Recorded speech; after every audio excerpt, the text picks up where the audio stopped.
আসসালামু আলাইকুম, welcome to my channel. মা হুয়ার রূহ, মোহাম্মদ আমাদেরকে বলে শোনাও রূহ কারে বলে, কেমন করে আসে, কেমন করে যায়, এ ব্যাপারে কি জানো বলো। 2 নাম্বার প্রশ্ন, মানহুম আসহাবুল কাহাফ, আসহাবে কাহাফ সম্পর্কে কি জানো। 3 নাম্বার প্রশ্ন, মান হুয়া যুলকারনাইন, যুলকারনাইন বাদশা সম্পর্কে কি জানো। আল্লাহর হাবিব সাল্লাল্লাহু আলাইহি ওয়াসাল্লাম বললেন গাদান উজিবুকুম, আগামীকাল বলে দেব। কি বললেন? সবাই বলেন উত্তরে কি বললেন? আগামীকাল বলে দেব। তো আগামীকাল সবাই এসে হাজির। বলো, 3টা প্রশ্ন রেখেছিলাম গতকাল, উত্তর বলো। আল্লাহর হাবিব সাল্লাল্লাহু আলাইহি ওয়াসাল্লাম বলতে পারলেন না, কারণ ওহী আসেনি। তিনি ছিলেন ওহী নির্ভর, ডিপেন্ডেন্ট অন ওয়াহি, dependent on revelation, guided by the ওয়াহি।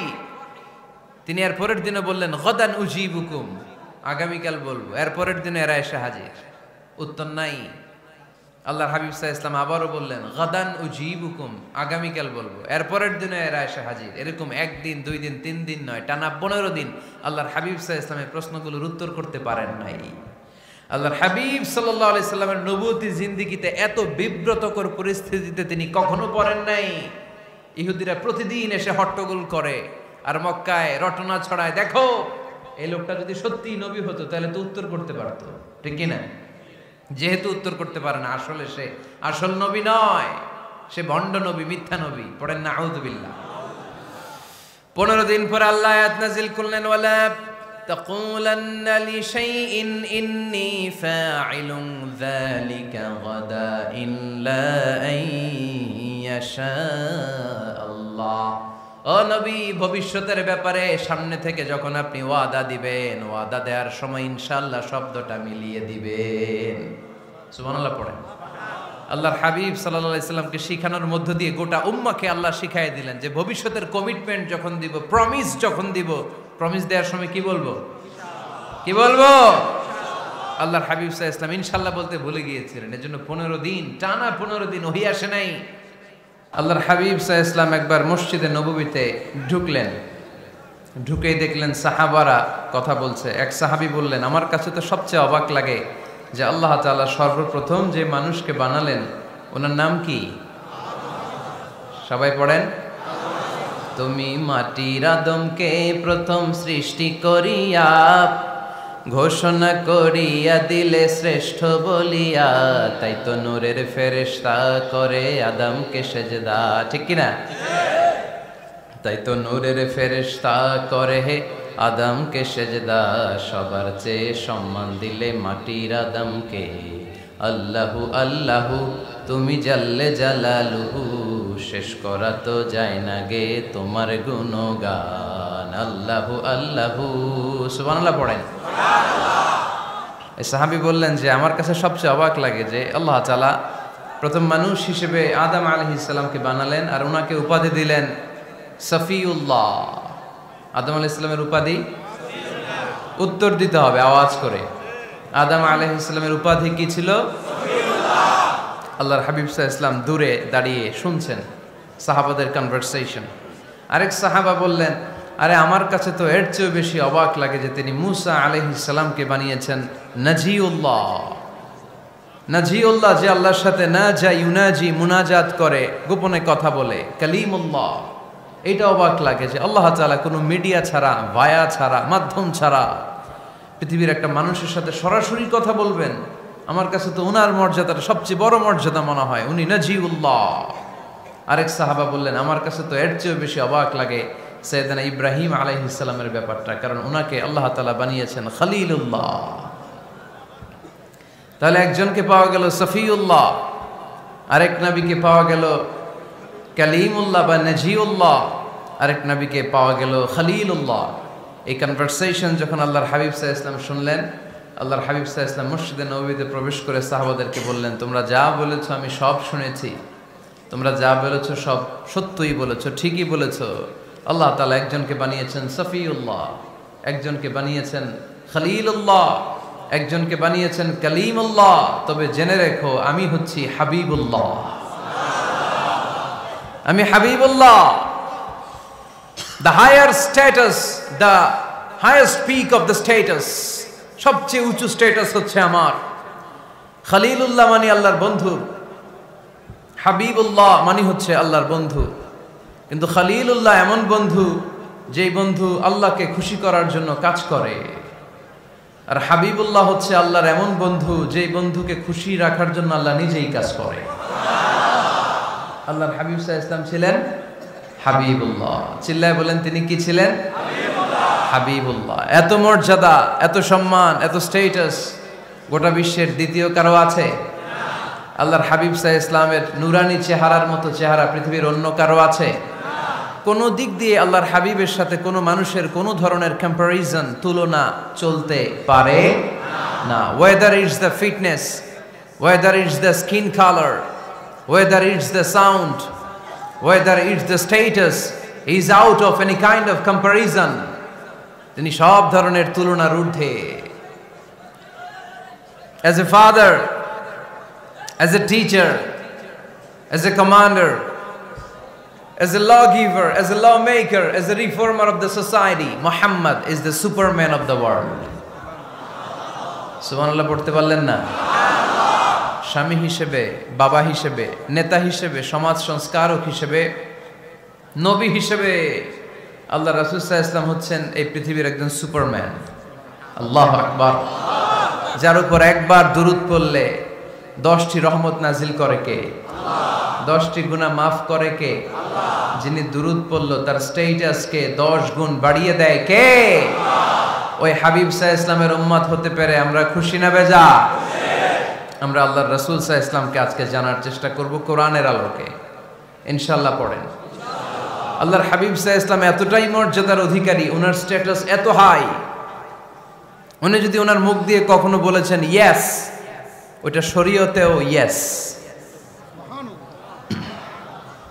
উনি যদি মুখ ফসকে কখনো বলেছেন নো, মানে না, এটা শরীয়তেও না। তার মানে উনি হ্যাঁ বললে এটা হালাল হয়ে যায়, উনি না বললে এটা হারাম হয়ে যায়। উনি আঙ্গুল তুললে চাঁদ ভেঙে 2 ভাগ হয়ে যায়। উনি জমিন থেকে পা উপরে উঠালে আল্লাহর আরশের দিকে মেরাজে চলে যায়। উনি এমন নবী, উনারে বাদ দিলে ইসলাম থাকে না, থাকে? উনি এমন রাসূল, উনারে বাদ দিলে কোরআন বোঝা যায় না, কারণ কোরআন ওনার উপর নাজিল করেছে কে? আল্লাহ। উনি এমন হাবিব যাকে বাদ দিলে হাদিস বোঝা যায় না, কারণ এই হাদিস হচ্ছে এই প্রিয় নবীর মুখনিসৃত বাণী, ঠিক কি না? উনি এমন রাসূল যাকে বাদ দিলে সালাত বোঝা যায় না, কারণ সালাত কেমন করে পড়তে হয়, আদায় করতে হয় বিশ্বনবী হাতে কলমে শিক্ষা দিয়েছেন, ঠিক কি না? এক সাহাবী সালাত পড়ছিলেন, সালাত পড়ে আল্লাহর হাবিব সাল্লাল্লাহু আলাইহি ওয়াসাল্লামের কাছে আসলেন। আল্লাহ রাসূল বললেন সাল্লি ফা ইন্নাকা লাম তুসাল্লি, repeat your salah because you didn't offer your salah in a correct way. আবার নামাজ পড়া হয় নাই। সাহাবী যে আবার পড়লেন, আবার আসলেন, আল্লাহর হাবিব বললেন আবার পড়ো, হয় নাই। সাহাবী পরে আসলেন, আল্লাহর হাবিব বললেন সাল্লি ফা ইন্নাকা লাম তুসাল্লি, আবার নামাজ পড়া হয় নাই। এবার সাহাবী এসে কেঁদে দিলেন, এসে বললেন ইয়া রাসূলুল্লাহ, এর চেয়ে ভালো তো আমি পড়তে পারি না। আল্লাহর হাবিব জড়িয়ে ধরলেন আর বললেন আসো শিখিয়ে দেই কেমন করে সালাত পড়বে। সালাতে কোনো তাড়াহুড়ো করবে না। রুকুতে যখন যাবে তোমার পিঠটা হবে স্ট্রেইট ফরওয়ার্ড, স্ট্রেইট ফরওয়ার্ড। রুকু থেকে সোজা হয়ে দাঁড়াবে, 2 সেজদার মাঝখানে সোজা হয়ে বসবে। সেজদায় যখন যাবে রিল্যাক্স করবে। সালাতে কি করতে হয়? রিল্যাক্স। আমার সাথে সাথে সবাই আওয়াজ করে পড়েন রিল্যাক্স। সালাতে রিল্যাক্স করবেন আপনি, তাড়াহুড়ো করতে পারবেন না। আল্লাহর হাবিব সাল্লাল্লাহু আলাইহি ওয়াসাল্লাম শিখালেন কিভাবে সালাত পড়তে হয়। তার মানে এই নবীরে বাদ দিলে সালাত বোঝা যায় না, এই নবীকে বাদ দিলে সিয়াম বোঝা যায় না। সিয়াম কেমন করে পালন করতে হয় এই নবী শিখিয়েছেন। এই নবীকে বাদ দিলে হজ বোঝা যায় না, কারণ এই হাবিব বলেছেন খুযু আন্নী মানাসিকাকুম, কেমন করে হজ করতে হয় আমার কাছ থেকে শিখে নাও। এ নবী এমন নবী, এ নবীরে বাদ দিলে জান্নাতে যাওয়া যায় না, ঠিক কি না? এজন্য এই হাবিবরে বাদ দেয়া যাবে? আল্লাহর হাবিবের চাইতে শ্রেষ্ঠ কাউরে পাওয়া যাবে? আমার নবীর চাইতে বিশ্বস্ত কেউ আছে? সে কোন বন্ধু বলো বেশি বিশ্বস্ত, সে কোন বন্ধু বলো বড় বিশ্বস্ত, কার কাছে মন খুলে দেয়া যায়, কার কাছে প্রাণ খুলে দেয়া যায়, হওয়া যায় অতি আশ্বস্ত। তার নাম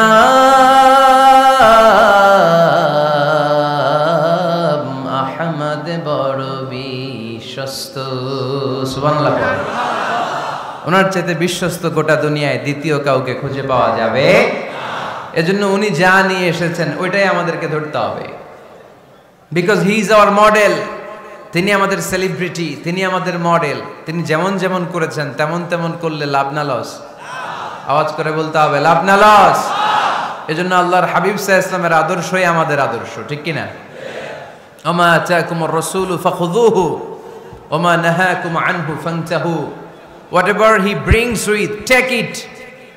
Whatever he forbids, abstain from it. তিনি যা নিয়ে এসেছেন ধরো, তিনি যা নিষেধ করেছেন ছাড়ো।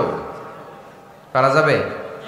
আমি প্রশ্ন করি, উত্তর দেন। তিনি যা নিয়ে এসেছেন ধরো। আওয়াজ করে বলবেন, তিনি যা নিয়ে এসেছেন ধরো, তিনি যা নিষেধ করেছেন ছাড়ো।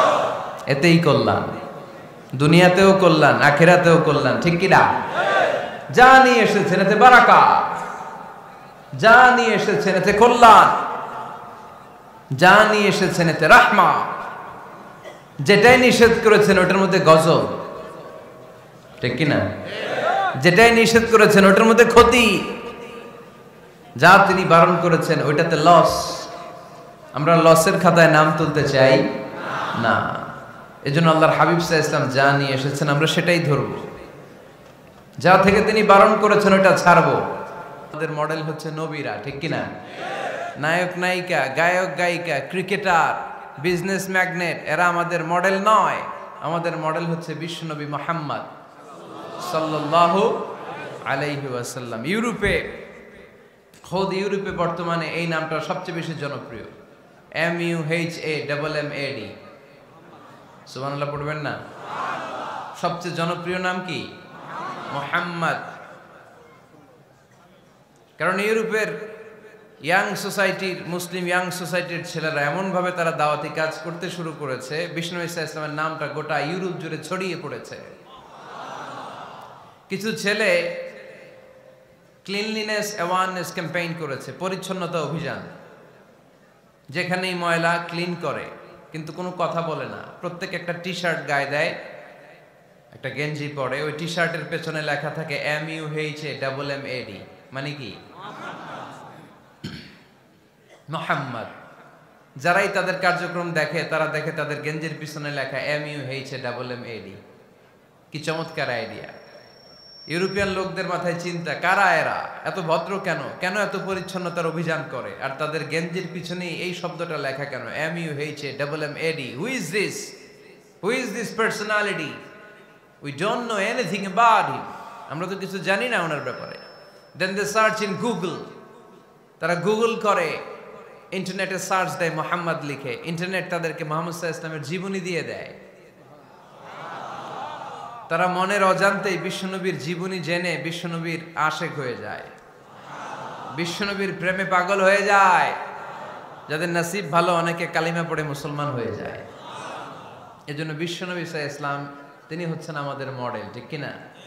তিনি যা এনেছেন সেটা আমরা ধরব, তিনি যা নিষেধ করেছেন সেটা আমরা ছাড়বো। আমরা যদি আল্লাহর ভালোবাসা পেতে চাই, বিশ্বনবী সাল্লাল্লাহু আলাইহি ওয়াসাল্লামের আনুগত্যের দরকার আছে না নাই? এজন্য আল্লাহ বললেন, কুল ইন কুনতুম তুহিব্বুনাল্লাহা ফাত্তাবিউনি ইউহিব্বুকুমুল্লাহ ওয়া ইয়াগফির লাকুম যুনুবাকুম ওয়াল্লাহু গফুরুর রহিম। আল্লাহকে যে পাইতে চায়, হযরতকে ভালোবেসে আরশ কুরসি লৌহ কালম না চাইতে পেয়েছে সে। রসুল নামের রশি ধরে যেতে হবে আল্লাহর ঘরে। নদী তরঙ্গে যে পড়েছে ভাই দরিয়াতে সে আপনি মেশে। হযরতের অনুসরণে আরশ কুরসি লৌহ কালম না চাইতে পেয়েছে সে। সুবহানাল্লাহ পড়ে। এজন্য আল্লাহর হাবিব সাল্লাল্লাহু আলাইহি ওয়াসাল্লামের ভালোবাসা আমাদের অন্তরে থাকার দরকার আছে না নাই? আনুগত্যের দরকার আছে না নাই? তাহলে আল্লাহর ভালোবাসা পাওয়া যাবে, ঠিক কি না? আজকে আমরা কোরআনের আলোকে আল্লাহর হাবিব সাল্লাল্লাহু আলাইহি ওয়াসাল্লামকে চিনব। আমরা কোরআন থেকে জানার চেষ্টা করব তিনি কেমন ছিলেন। কেমন ছিলেন আমার প্রিয় রাসূল? কোরআনুল কারীম থেকে যদি আমরা বিষ্ণু ঈসা ইসলামের পরিচয় জানতে চাই, কোরআন সর্বপ্রথম আল্লাহর হাবিবের যে পরিচয়টা আমাদেরকে দিবে, কোরআন বলবে তিনি হচ্ছেন রাসূলুল্লাহ। আমাদের প্রিয় নবীর সবচেয়ে বড় টাইটেলের নাম কি? রাসূলুল্লাহ। সবাই আওয়াজ করে পড়বেন, টাইটেলটার নাম কি? রাসূলুল্লাহ। পৃথিবীতে এর চেয়ে বড় টাইটেল আছে? এমপি বলেন, মন্ত্রী বলেন, যাই বলেন না কেন, ধনকুবের বলেন, রাসূলুল্লাহর উপরে কোনো টাইটেল নাই, ঠিক কিনা? কেউ চাইলেই রাসূলুল্লাহ হতে পারে না, হতে পারে? আমরা সবাই মিলে যদি একজনের ভোট দেই, উনি তো রাসূল হয়ে যাবে, তাই না? হবে না? ভোট দিয়ে রাসূল বানানো যায় না? আমাদের মানব জাতির সাথে যদি জিন জাতি একাত্মতা পোষণ করে, মানব জাতি আর জিন জাতিও যদি ভোট দেয়, তাহলে তো রাসূল হবে। ফেরেশতারা যদি বলে আমরাও আছি সাথে, তাইলেও রাসূল বানানো যাবে না। তার মানে রাসূল ইলেকশনে হয় না, রাসূল হয় সিলেকশনে। আর সিলেক্ট করেন কে? আল্লাহ। আল্লাহু ইয়ালামু হাইসু ইয়াজআলু রিসালাতাহ। আল্লাহই ভালো জানেন তিনি কাকে রাসূল বানাবেন। এজন্য চাইলেই রাসূল হওয়া যায় না, ভোট দিয়ে রাসূল বানানো যায় না। রাসূল সিলেক্ট করেন একজন, চিল্লায় বলেন তিনি কে? আল্লাহ। এজন্য কালামুল্লাহ মাজিদে বিশ্বনবীর সর্বপ্রথম যে পরিচয়টা পাওয়া যায়, কোরআন আমাদের সামনে আমাদের নবীর পরিচয় করিয়ে দিচ্ছেন, মুহাম্মাদুর রাসূলুল্লাহ ওয়াল্লাযীনা মাআহু আশিদ্দাউ আলাল কুফফারি রুহামাউ বাইনাহুম। কোরআন সর্বপ্রথম বিশ্বনবীর পরিচয় আমাদের সামনে তুলে ধরলেন আর বলল, কোরআন আমাদেরকে জানিয়ে দিল আমাদের প্রিয় নবীর প্রথম টাইটেল হলো তিনি হলেন রাসূলুল্লাহ সাল্লাল্লাহু আলাইহি ওয়াসাল্লাম। তাহলে আল্লাহর হাবিব সাল্লাল্লাহু আলাইহি ওয়াসাল্লামের প্রথম পরিচয় রাসূলুল্লাহ। আওয়াজ করে বলেন তো, প্রথম পরিচয় কি? রাসূলুল্লাহ। তিনি আল্লাহর বার্তাবাহক, আল্লাহ তাআলার পক্ষ থেকে বাণীবাহকের কাজ তিনি করেন। কিন্তু আমার নবী এতটাই বিনয়ী ছিলেন, এতটাই হাম্বল ছিলেন, আউট অফ হাম্বলনেস তিনি নিজেকে রাসূল বলে পরিচয় করে দেওয়ার আগে তিনি নিজেকে আল্লাহর দাস বা গোলাম বলে পরিচয় দিতেন। পড়েন সুবহানাল্লাহ। বিনয়ের কারণে তিনি বলতেন, ইন্নী আব্দুল্লাহি ওয়া রাসূলুহু, নিশ্চয় আমি আল্লাহর দাস, নিশ্চয় আমি আল্লাহর গোলাম, তারপর আমি আল্লাহর রাসূল। আল্লাহর হাবিব যখন আল্লাহর কাছে দোয়া করতেন, আল্লাহর হাবিব বলতেন, আল্লাহুম্মা ইন্নী আবদুক ওয়া ইবনু আবদিক ওয়া ইবনু আমাতিক নাসিয়াতি বিয়াদিক। আল্লাহর হাবিব বলছেন, আল্লাহ আমি আপনার গোলাম, শুধু আমি আপনার গোলাম নই, আমি গোলামের ঘরের গোলাম। আল্লাহু আকবার। আমার বাবা আব্দুল্লাহ আপনার গোলাম, আমার দাদা আব্দুল মুত্তালিব আপনার গোলাম, আমার দাদার বাবা তিনিও আপনার গোলাম, আমার মা হলো আপনার বান্দি। সুবহানাল্লাহ পড়েন। তাহলে তিনি রাসূল হওয়ার পরেও তিনি নিজেকে গোলাম বলে পরিচয় দিতেন, দাস বলে পরিচয় দিতেন। আমরাও যখন সালাতে তাশাহুদে পড়ি, আশহাদু আল্লা ইলাহা ইল্লাল্লাহ ওয়া আশহাদু আন্না মুহাম্মাদান আবদুহু ওয়া রাসূলুহু, তিনি আল্লাহর আবদ, তিনি আল্লাহর দাস, তারপরে তিনি আল্লাহর রাসূল। বিনয়ের কারণে আল্লাহর হাবিব সাল্লাল্লাহু আলাইহি ওয়াসাল্লাম পরে রাসূল হিসেবে পরিচয়টা পেশ করতেন। আগে বলতেন আমি আল্লাহর গোলাম, আমি আল্লাহর। তিনি দোয়া করতেন, আল্লাহ আমি আপনার গোলাম, গোলামের ঘরের গোলাম, বান্দির ঘরের গোলাম। আল্লাহ আমার মাথার চুলের ঝুঁটি আপনার হাতের মুঠোয়, আপনি যেদিকে টান দিবেন আমি ওদিকে যেতে বাধ্য। আপনি ডানে টানলে আমি ডানে যাই, আপনি বায়ে টানলে আমি বায়ে যাই, যেখানে নেবেন আমি ওখানেই যেতে বাধ্য, ঠিক কি না? আউট অফ হাম্বলনেস, বিনয়ের কারণে। কি বিনয়ী ছিলেন বিষ্ণু ঈসা ইসলাম। তিনি আল্লাহর রাসূল, তারপরেও তিনি পরিচয় দিতেন, আল্লাহ আমি আপনার গোলাম। আওয়াজ করে পড়েন সুবহানাল্লাহ। তাহলে প্রথম যে পরিচয় কোরআন আমাদেরকে দিল সেটা হচ্ছে আমাদের প্রিয় নবী ছিলেন রাসূলুল্লাহ। আওয়াজ করে বলেন পরিচয়টা কি? এর চেয়ে বড় পরিচয় হতে পারে? হতে পারে? দ্বিতীয় পর্যায়ে কোরআন আমাদেরকে জানাচ্ছে যে তিনি শুধু রাসূলুল্লাহই নয়, তিনি শুধু আল্লাহর রাসূলই নন, তিনি হচ্ছেন শেষ রাসূল, তিনি হচ্ছেন শেষ নবী, তিনি খাতামুন নবিয়্যিন। ওনার পরে আর কোন নবী আসবে? চিল্লায় বলেন। এই হায়দারগঞ্জের একজন যদি ঘোষণা দেয় আমি নবী, কি করবেন? ওই একজন কয় মায়ের কারে কয়, হ্যাঁ কি করবেন আপনারা? কি করবা? মায়ের আইজো মায়ের কাইলো মায়ের, মায়ের উপরে ওষুধ নাই, ঠিক কিনা? আল্লাহর হাবিব সাল্লাল্লাহু আলাইহি ওয়াসাল্লাম তিনি ছিলেন শেষ রাসূল। সাইয়েদনা আদম আলাইহিস সালাম থেকে শুরু করে ঈসা আলাইহিস সালাম পর্যন্ত এই যে নবী আসার যে চেইন, এই ধারাবাহিকতা, বিশ্বনবীকে এই দুনিয়াতে পাঠিয়ে ওই চেইনকে আল্লাহ পরিপূর্ণ করে দিলেন। চিল্লায় পড়েন আল্লাহু আকবার। এজন্য কোরআন আমাদেরকে বলে মা কানা মুহাম্মাদুন আবা আহাদিম মির রিজালিকুম ওয়ালাকিন রাসূলুল্লাহি ওয়া খাতামান নাবিয়্যিন। মুহাম্মদ তোমাদের কোন ছেলেদের পিতা নয়, পুরুষের পিতা নন, তিনি হলেন আল্লাহর রাসূল, তিনি হলেন শেষ নবী, তারপরে কোন নবী হবে না, ঠিক কি না? এজন্য আল্লাহর হাবিব বলতেন লা নবিয়্যা বা'দি, আমার পরে কোনো নবী নাই, ওয়ালা রাসূলা, আমার পরে কোনো রাসূল নাই। তবে লাউ কানা বা'দি নবিয়্যুন লাকানা উমর, তবে আমার পরে যদি নবী হওয়ার যোগ্যতা কারো মধ্যে থাকে, আমার কলিজার টুকরা সাহাবা ওমরের সেই যোগ্যতা আছে। প্রভু তুমি বলেছো রাসূল দেবে না, বলনি দেবে না ওমর, বলনি দেবে না হামজা তারি, খালিদ বিজয় সমর। প্রভু তুমি বলেছো রাসূল দেবে না, বলনি দেবে না ওমর, বলনি দেবে না হামজা তারি, খালিদ বিজয় সমর। প্রভু তুমি বলেছো রাসূল দেবে না, ঠিক কি না?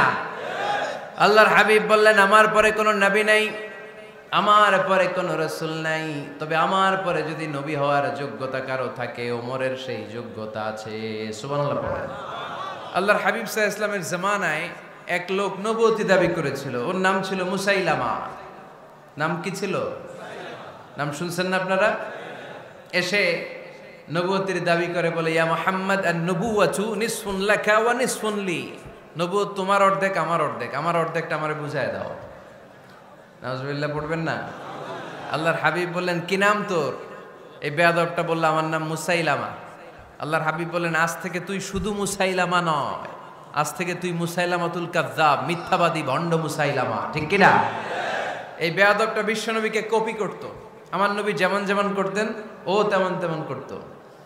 আল্লাহর হাবিব সাল্লাল্লাহু আলাইহি ওয়াসাল্লাম মদিনার নবজাতক শিশুদের মাথায় হাত বুলিয়ে দিলে বাচ্চাদের মাথার চুল বড় হয়ে যেত। এই বেয়াদবটাও কপি করে অনুকরণ করে তার এলাকায় নবজাতক বাচ্চাদের মাথায় হাত বুলিয়ে দিত, কিন্তু চুল বড় হওয়া তো দূরের কথা, যেই বাচ্চার মাথার তালুর মধ্যে এই বেয়াদবের হাত লাগছে ওই বাচ্চাগুলোর মাথা আজীবন ছিল টাক মাথা, কোনো চুলই গজায় নাই।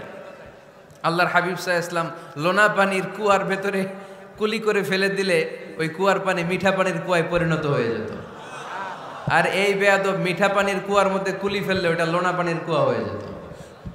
আল্লাহর হাবিব সাল্লাল্লাহু আলাইহি ওয়াসাল্লাম দোয়া পড়ে গাছের মধ্যে ফু দিলে গাছের ফলনে বাম্পার ফলন হতো, আর এই বেয়াদব কোন গাছের মধ্যে ধরলে মুহূর্তের মধ্যে ওই গাছ মরে যেত।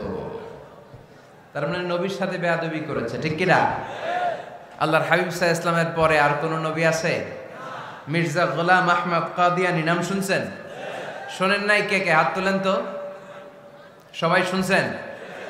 এই বেয়াদবটাও কাদিয়ান এলাকার লোক, সেও নবুয়তির দাবি করেছিল, কিন্তু তার পরিণাম ভালো হয় নাই, ঠিক কিনা?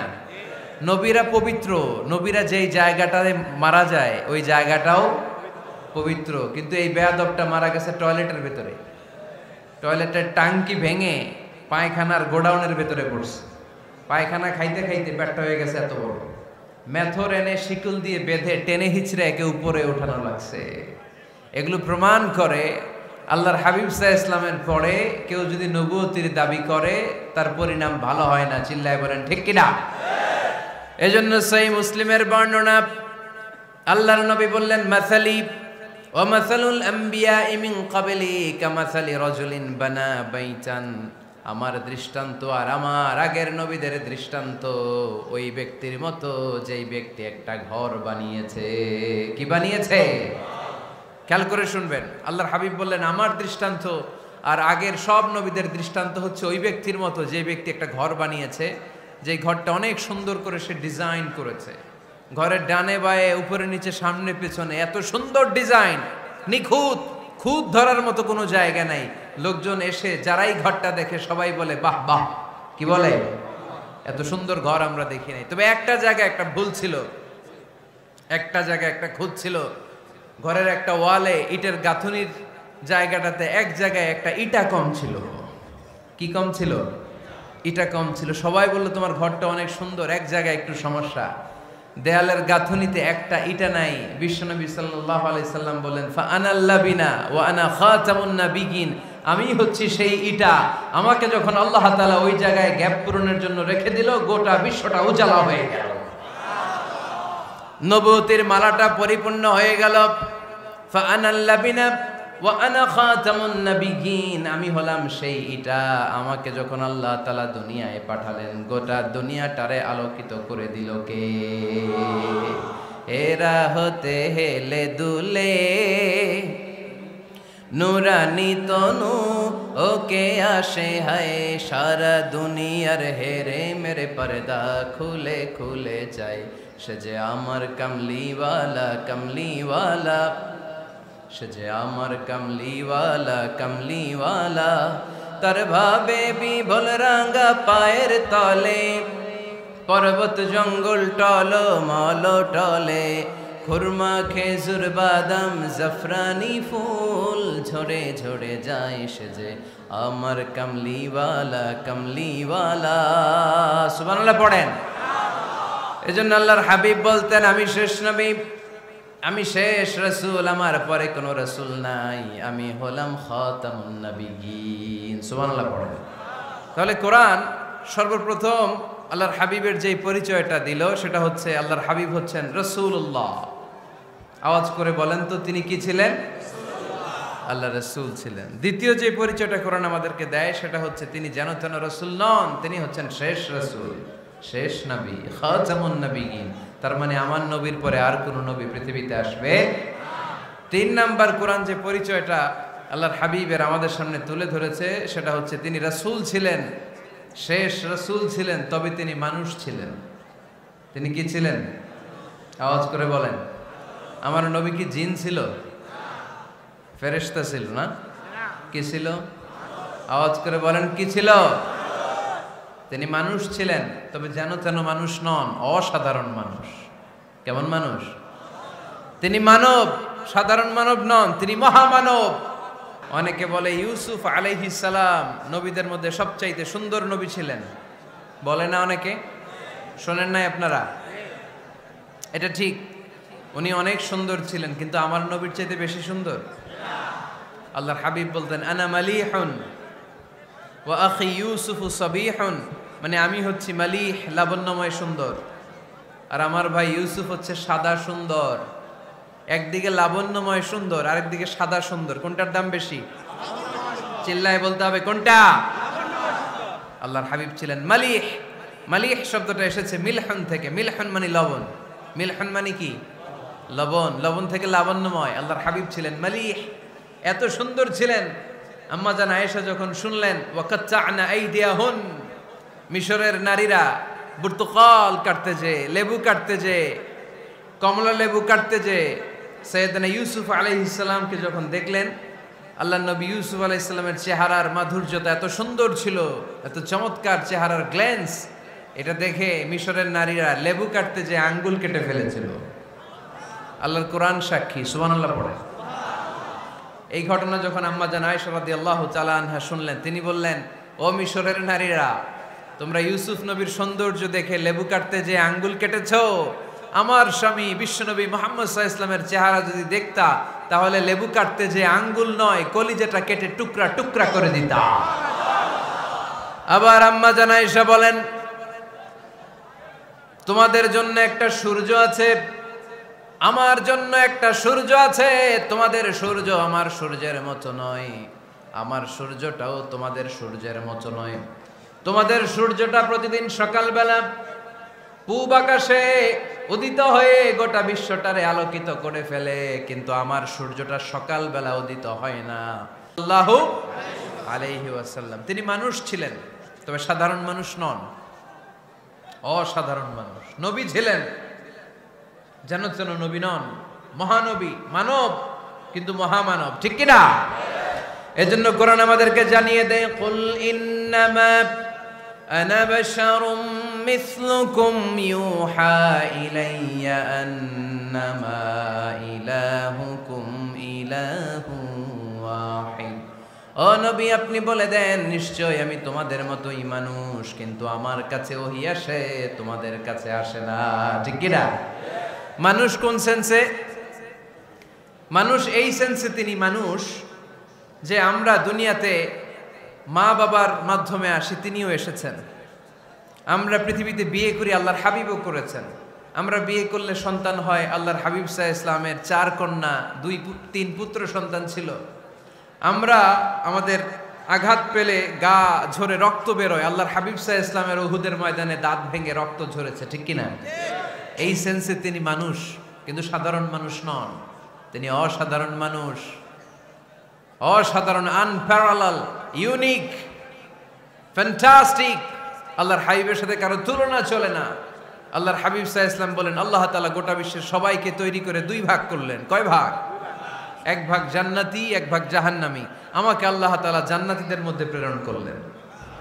এই জান্নাতীদেরকে আল্লাহ অনেক শহরে বিভাজন করে পৃথিবীতে পাঠালেন, আমাকে আল্লাহ তাআলা মক্কা শহরে পাঠালেন। মক্কা শহরে অনেকগুলো বংশ আছে, সেখান থেকে আল্লাহ তাআলা আমাকে কুরাইশ বংশে পাঠালেন। কুরাইশ বংশে অনেক খানদান আছে, আমাকে আল্লাহ তাআলা হাশমি খানদানে পাঠালেন। হাশমি খানদানে অনেক পরিবার আছে, আমাকে আব্দুল মুত্তালিবের পরিবারে পাঠালেন। আব্দুল মুত্তালিবের পরিবারে অনেক সদস্য আছে, এই সব সদস্য বৃন্দদের মধ্য থেকে আমাকে শ্রেষ্ঠ মানুষ করে তিনি দুনিয়ায় পাঠালেন। আনা খায়রুকুম বাইতা আনা খায়রুকুম নাফসা, আমি ঘরের দিক থেকেও সেরা, আমি মনের দিক থেকেও সেরা, আমি ব্যক্তিত্বের দিক থেকেও সেরা, আমার চাইতে সেরা পৃথিবীতে কেউ নাই, কিন্তু ওয়ালা ফখর, এই কারণে আমি কোনো গর্ব অহংকার করি না। চিল্লায় পড়েন সুবহানাল্লাহ। তার মানে কোরআন আমাদেরকে প্রথমে জানালো তিনি হলেন রাসূলুল্লাহ, আল্লাহর রাসূল, তিনি আল্লাহর নবী, আল্লাহর রাসূল। দ্বিতীয় পর্যায়ে কোরআন আমাদেরকে জানালো তিনি হলেন শেষ রাসূল, শেষ নবী। তৃতীয় পর্যায়ে কোরআন বিশ্বনবীর ব্যাপারে আমাদেরকে ইনফরমেশন দিল, তবে তিনি মানুষ ছিলেন। কি ছিলেন? আকীদা খালেস করে নেন, আল্লাহর হাবিব সাল্লাল্লাহু আলাইহি ওয়াসাল্লাম কি ছিলেন? মানুষ ছিলেন, তবে অসাধারণ মানুষ। তিনি ওহীপ্রাপ্ত হতেন, আমরা ওহীপ্রাপ্ত হই না, ঠিক কিনা? চতুর্থ পর্যায়ে কোরআন আমাদেরকে জানান দেয় যে আল্লাহ রাসূল সাল্লাল্লাহু আলাইহি ওয়াসাল্লাম জীবনে কোনোদিন মন গড়া কোনো কথা বলে নাই। বলছে? আমরা বলি না? এই যে যারা গুজব ছড়ায়, আন্দাজে বলছে না? কথা বলেন।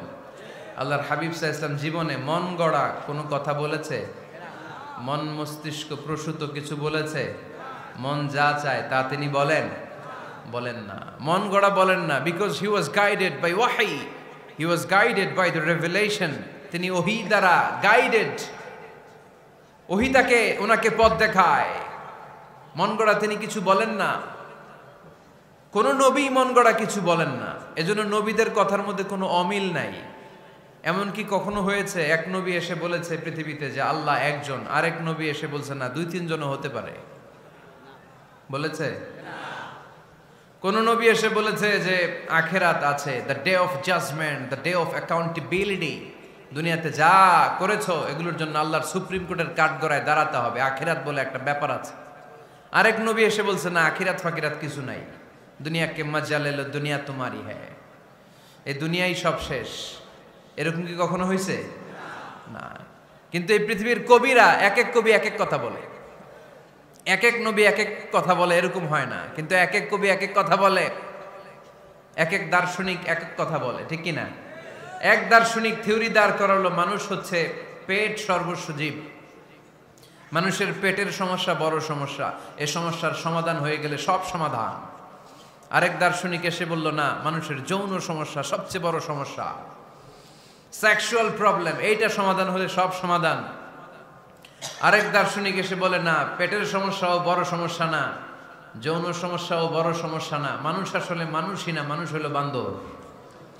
বানর থেকে সময়ের বিবর্তনে, কালের আবর্তনে এগুলো মানুষ হয়েছে, বলছে না? তার মানে এক দার্শনিকের কথার সাথে আরেক দার্শনিকের কথার মিল আছে? আওয়াজ করে বলেন। কিন্তু পৃথিবীর একজন নবীর সাথে আরেকজন নবীর কথার কোনো অমিল খুঁজে পাওয়া যায় না। চিল্লায় বলেন ঠিক কি না? এজন্য আল্লাহ বললেন, আমার নবী মন গড়া কিছু বলে না। ওয়ামা ইয়ানতিকু আনিল হাওয়া ইন হুয়া ইল্লা ওয়াহিয়ুন ইউহা। আমার হাবিব মন গড়া কোনো কথা তোমাদেরকে কখনো শোনায় না, তিনি যা তোমাদেরকে শোনায় ওহী থেকে শোনায়। সুবহানাল্লাহ পড়েন। যা আসে তাই তিনি বলেন, মন গড়া কিছু বলেন না। মক্কার ইহুদিরা আল্লাহ রাসূল সাল্লাল্লাহু আলাইহি ওয়াসাল্লামকে একবার ধরলো, জিজ্ঞেস করলো যে মুহাম্মদ, তিনটা প্রশ্ন তোমাকে করব, যদি উত্তর করতে পারো তাহলে বুঝবো তুমি সত্য নবী। আল্লাহর হাবিব সাল্লাল্লাহু আলাইহি ওয়াসাল্লাম বললেন, তাহলে বলো কি জানতে চাও? তারা জিজ্ঞেস করলো, মা হুয়া রূহ, বলো তো রুহু কারে বলে? রুহু চিনেন আপনারা? রুহু থাকলে আমরা নড়ি চড়ি, অ্যানিমেটেড, প্রাণবন্ত। রুহু যখন উড়াল দেয় লাশ হয়ে পড়ে থাকে, ঠিক কিনা? সব চলে যায়। আমাদের দুই কাঁধের দুই ফেরেশতা থাকে, এরাও উড়াল মারে, ঠিক কিনা? দুই কাঁধে ছিল যে তোমারে দুইজনা পাহারা, তোমারে একলা থুইয়া পালাইছে তাহারা। তোমার আট কুঠুরি নয় দরজা বন্ধ যে ওই হলো রে হলো মুখে আল্লাহ রসুল সবে বলো। দুয়ারে আইসাছে পালকি নাই হরি গাও তোলো রে তোলো মুখে আল্লাহ রসুল সবে বলো, ঠিক কিনা? মা হুয়ার রূহ, মুহাম্মদ আমাদেরকে বলে শোনাও রুহু কারে বলে, কেমন করে আসে, কেমন করে যায়, এ ব্যাপারে কি জানো বলো। দুই নাম্বার প্রশ্ন, মানহুম আসহাবুল কাহাফ, আসহাবে কাহাফ সম্পর্কে কি জানো? তিন নাম্বার প্রশ্ন, মান হুয়া যুলকারনাইন, যুলকারনাইন বাদশা সম্পর্কে কি জানো? আল্লাহর হাবিব সাল্লাল্লাহু আলাইহি ওয়াসাল্লাম বললেন, গাদান উজিবুকুম, আগামীকাল বলে দেব। কি বললেন? সবাই বলেন উত্তরে কি বললেন?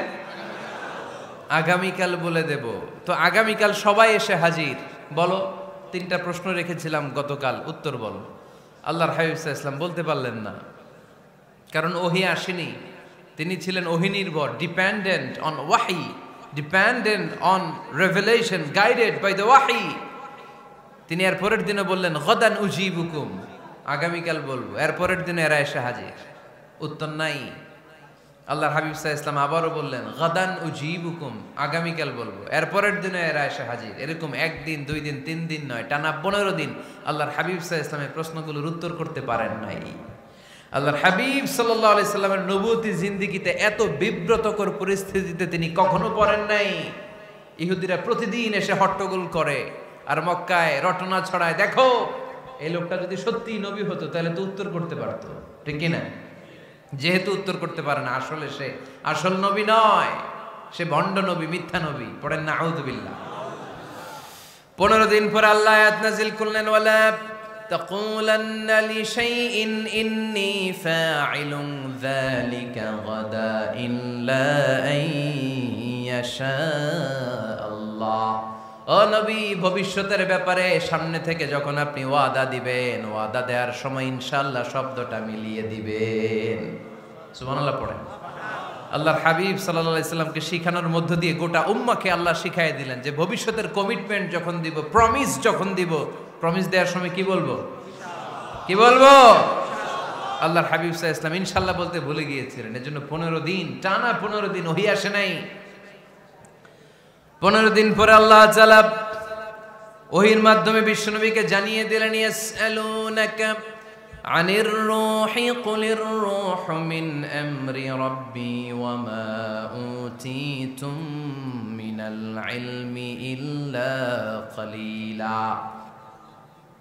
দ্বিতীয় প্রশ্নের উত্তরও জানিয়ে দিলেন, আম হাসিবতা আন্না আসহাবাল কাহফি ওয়ার রাকিম কানু মিন আয়াতিনা আজাবা।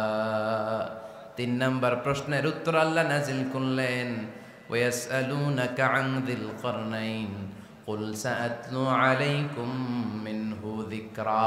পড়েন সুবহানাল্লাহ।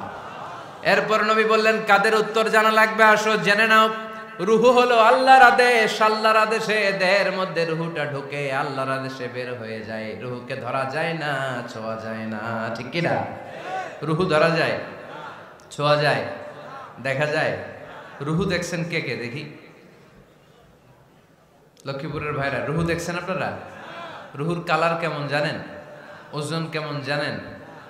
কোত্থেকে যে এসে জুড়ে যায় দেহের মধ্যে, মায়ের পেটের ভেতরে, আবার হুট করে উড়াল মারে, মানুষটা লাশ হয়ে পড়ে থাকে, ঠিক কিনা?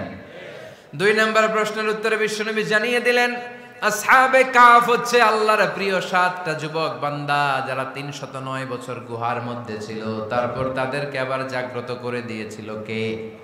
পৃথিবীতে 4 জন বাদশা ছিল, গোটা বিশ্বের বাদশা, গোটা বিশ্বকে ডমিনেট করেছে, শাসন করেছে। 2 জন মুসলমান, 2 জন কাফের। এর মধ্যে একজন ছিল যুলকারনাইন, গোটা বিশ্বকে শাসন করেছে। সুবহানাল্লাহ পড়ে। তার মানে আল্লাহর হাবিব সাল্লাল্লাহু আলাইহি ওয়াসাল্লাম মন গড়া কিছু বলতেন না। কথা কি বুঝতে পারতেছেন? তা না হলে এই 15 দিন বানায় একটা বলে দিতেন না? আমরা হলে কি করতাম? একটা প্রশ্ন করছে কেউ, কি করতাম আমরা? বানায় একটা বলে দিতাম। জানি না, এই কথা কোনোদিন আমাদের মুখ দিয়ে বের হয় না। জানি না, এটা বলতে আমাদের লজ্জা লাগে। কিন্তু ক্লাসিক স্কলাররা, আল উলামা আল মুতাকাদ্দিমিন, যারা হাজারো প্রশ্নের উত্তরে বলতেন, আনা লা আ'লাম আল্লাহু আ'লাম, আমি কিচ্ছু জানি না। কি জানি? আমি কিছুই জানি না। জানি না এটা বলতে আমরা জানি না, এটা বলতে শিখুন। জানি না, কিছুই জানি না আমি। জানে কে? সবচেয়ে বেশি জানে কে? মুসা আলাইহিস সালাম বনি ইসরাইলের লোকদের কাছে বয়ান করতেছিলেন। হঠাৎ একজন দাঁড়িয়ে বলে, মান আ'লামু ফিল আরদ। নবী আল্লাহ মুসা, বর্তমান পৃথিবীতে সবচেয়ে জ্ঞানী কে বলেন তো? মুসা আলাইহিস সালাম বললেন, আনা, আমি আমি আমি সবচেয়ে জ্ঞানী।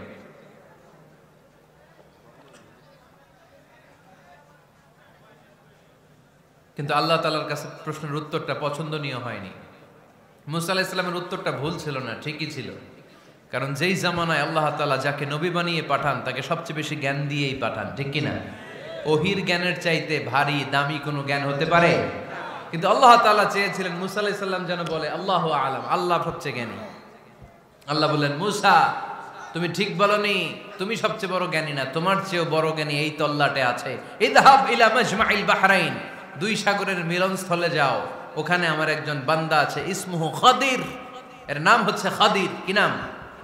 আমরা যারে বাংলায় কি বলি? খিজির, আসলে খাদির। তার কাছে যাও, তোমার চাইতেও জ্ঞানী।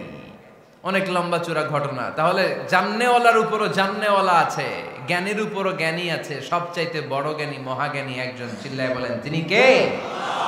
তাহলে 4 নাম্বার, চতুর্থ পর্যায়ে কোরআন আমাদেরকে যেটা জানালো যে আল্লাহর হাবিব সাল্লাল্লাহু আলাইহি ওয়াসাল্লাম মন গড়া কথা কোনোদিন কখনো বলেন নাই।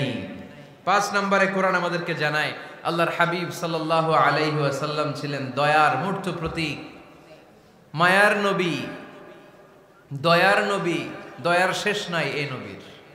সব নবীকে আল্লাহ তাআলা একটা স্পেশাল দোয়া করার সুযোগ দিয়েছিলেন, এটাকে বলে দাওয়া মুস্তাজাবা। সব নবীকে আল্লাহ বললেন, নবীরা তোমাদের প্রত্যেককে একটা করে দোয়া করার সুযোগ দিব, করো।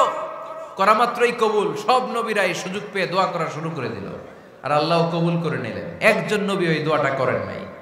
ওই নবীর নাম সবাই বলেন। আল্লাহর হাবিব বললেন, ইন্না লিকুল্লি নাবিয়্যিন দাওয়া মুস্তাজাবা। সব নবীকে আল্লাহ তাআলা একটা করে দোয়া করার সুযোগ দিলেন।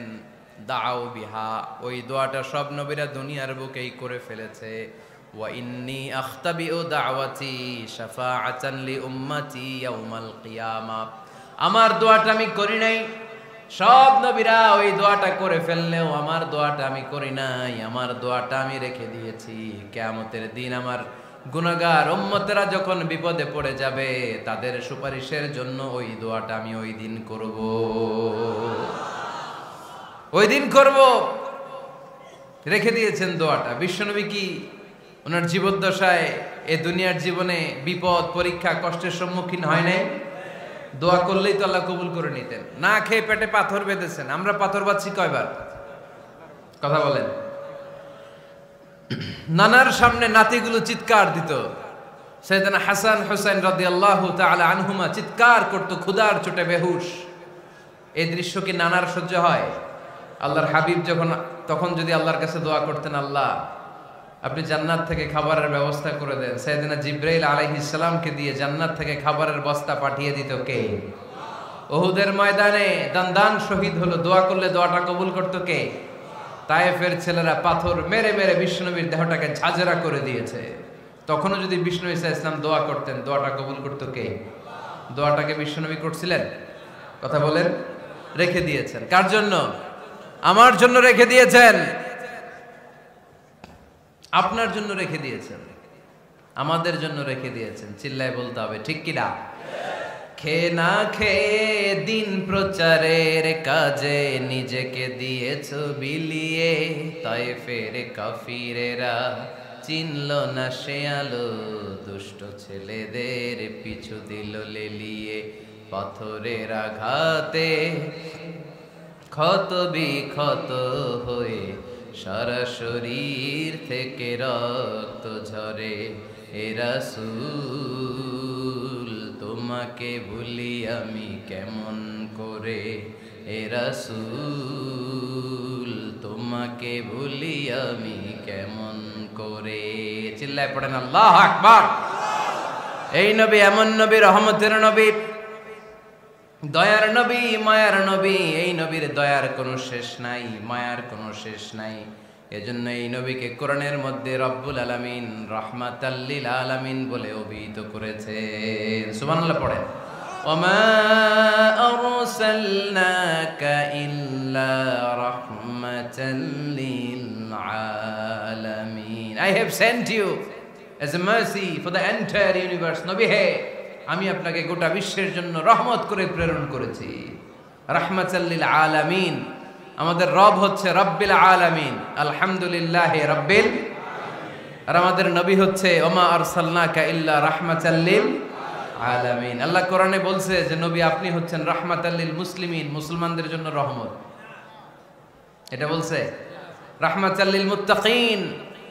নবী হে আপনি মুত্তাকিনদের জন্য রহমত। রাহমাতাল লিল মুসাল্লিন। নবী হে আপনি মুসল্লিদের জন্য রহমত। বলছে বলেছে কি বলছে? ওমা আরসালনাকা ইল্লা রাহমাতাল লিল আলামিন। নবী গোটা বিশ্বের জন্য আপনি রহমত। সুবহানাল্লাহ পড়েন। সবার জন্য বিশ্বনবী ছিলেন দিলদরিয়া, সবার জন্য, সবাইকে মানুষ হিসেবে কনসিডার করতেন। আল্লাহর হাবিব সাল্লাল্লাহু আলাইহি ওয়াসাল্লাম একবার একটা লাশ যেতে দেখলেন, লাশ দেখে আল্লাহ রাসূল সাল্লাল্লাহু আলাইহি ওয়াসাল্লাম দাঁড়িয়ে গেলেন। সাহাবারা বললেন ইয়া রাসূলুল্লাহ ইন্নাহু ইয়াহুদি, এটা ইহুদির লাশ। কিসের লাশ? আপনি দাঁড়ালেন যে এটা তো ইহুদির লাশ। আল্লাহর হাবিব সাল্লাল্লাহু আলাইহি ওয়াসাল্লাম বললেন আওয়ালাইসাত নাফসান, এটা কি মানুষ না? এটা হোক না ইহুদি, হোক না নাস্তিক, হোক না খ্রিস্টান, এটা তো মানুষ। আমি মানুষকে সম্মান করেছি, মানুষ দেখে দাঁড়িয়েছে। চিল্লায় পড়েন আল্লাহু আকবার। আপনাদের ধৈর্যচ্যুতি ঘটে গেছে তাই না? শেষ করে দেই, এখনই শেষ করে দেই। শেষ করে দেব? আরো 2-1 মিনিট শুনবেন তো? দাঁড়াচ্ছেন কেন? গরম। আর 2-1 মিনিট বসেন, এখনই শেষ করে দিচ্ছি। আল্লাহর হাবিব সাল্লাল্লাহু আলাইহি সাল্লামকে আল্লাহ পাক বলেছেন খুলুকে আযীম। নবী হে, verily you are on a very good standard of character. আপনি সুমহান চরিত্রের অধিকারী। আমার নবীর চরিত্র ফুলের চাইতেও পবিত্র, ঠিক কিনা? আমরা আমাদের এলাকার নেতাদের জন্য এটা বলি, তাই না? অমুক নেতার চরিত্র ফুলের মতো পবিত্র। আল্লাহর হাবিব সাল্লাল্লাহু আলাইহি ওয়াসাল্লামের চরিত্র ফুলের মতো পবিত্র না, ফুলের চাইতেও পবিত্র। চিল্লায় বলেন ঠিক কিনা? পা থেকে মাথা পর্যন্ত আল্লাহর হাবিব সাল্লাল্লাহু আলাইহি ওয়াসাল্লামের অনুপম চরিত্রের মধ্যে একটা কালো ফোঁটা দেওয়ার মতো, দাগ ফেলানোর মতো ক্ষমতা কারণ নাই। চিল্লায় বলেন ঠিক কিনা? এজন্য আল্লাহ বললেন নবী আপনার মর্যাদা শুধু আমি বাড়িয়েছি, ওয়া রাফা'না লাকা যিকরাক, I have dignified your status. আপনার মর্যাদা শুধু আমি উপরের দিকে উঠিয়েছি, উঠাতে উঠাতে আমার আরশের দিকে নিয়ে গিয়েছি।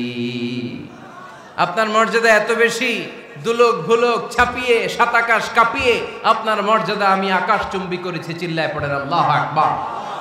সব তাফসিরে এসেছে ওয়ারাফা'না লাকা যিকরাক হাইসুমা যুকিরতু যুকিরতা মাই। নবী হে, আপনার মর্যাদা আমি এত বাড়িয়েছি, যেখানেই আমার নাম ওখানেই সাথে সাথে আপনার নাম। পড়েন সুবহানাল্লাহ।